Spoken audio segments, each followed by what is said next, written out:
บาดจังไรเนาะจังว่าดิรถไถสิ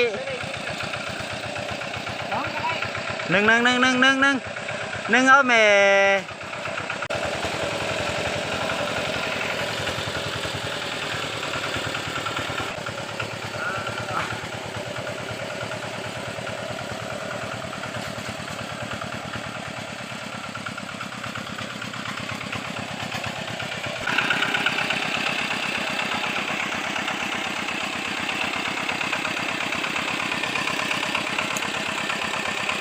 ตอนนี้เขาคงไม่รู้หรอกว่าเราแอบถ่ายอยู่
เดี๋ยวขอสัมภาษณ์ก่อน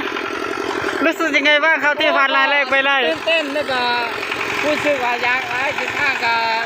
ทุ่งสั้นหลายเนาะเวลาไปมาก็ลำบากรู้สึกว่าลำบากกันให้พวกเล็กก็โจกไปแถวนี้ลงมาหัวบลอดเด็ดจบม